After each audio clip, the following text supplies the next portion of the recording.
So this video is going to go over how to do titration calculations.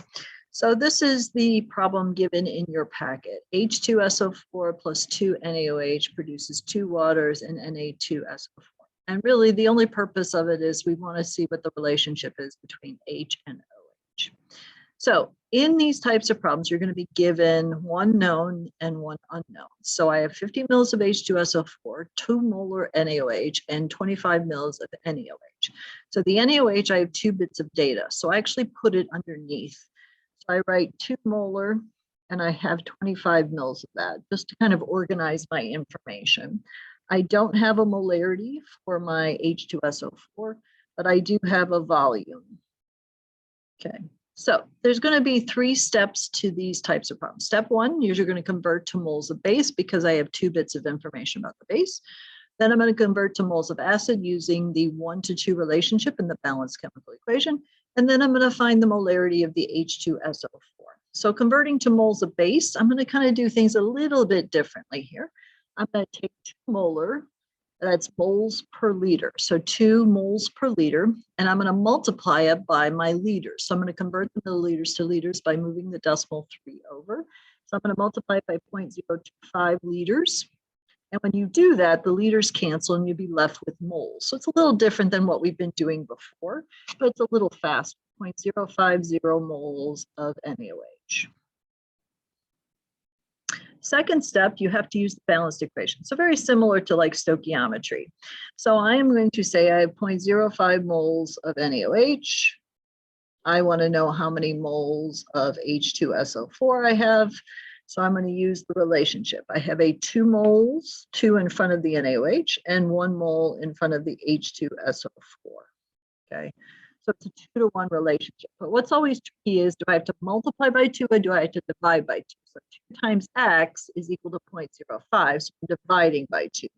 So x comes out to be 0.025 moles of H2SO4.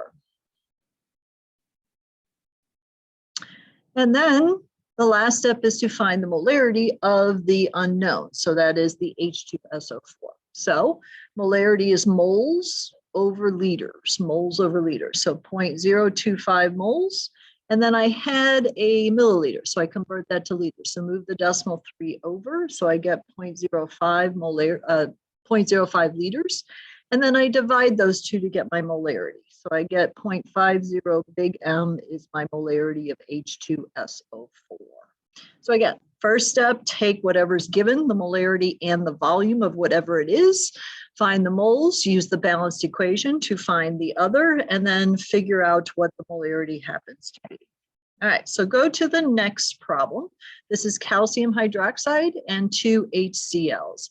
So see if you could set it up and then pause the video, work the problem, and then in a moment, you will see me walk you through it. So your final answer should be 0.65 molarity of your calcium hydroxide, but I'm going to walk you through it just so you could see it. So I have 25 mils of the calcium hydroxide. I don't know its molarity. I know I have a 1 molar concentration of HCl, and I know the amount of HCl I needed to change it from pink to clear. So this one I'm kind of going backwards, but it really doesn't matter. The math is exactly the same. So I have 2 bits of information about my acid. I have molarity and I have milliliters. So I'm going to take my moles over liters and I'm going to multiply it by the liters. So the liters will cancel the liters and I'll be left with moles of HCl. So 0.0326 moles of HCl. The second step is then to find the moles of the unknown. So the unknown is the calcium hydroxide.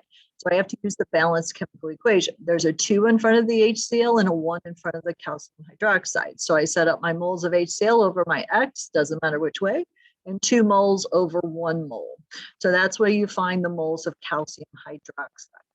And finally, last step, you put the moles over the liters. At the beginning, you have 25 milliliters, so you convert that to liters, and you find the final concentration of 0.6. So again, similar types of problems, just one multiple step, 3-step problem.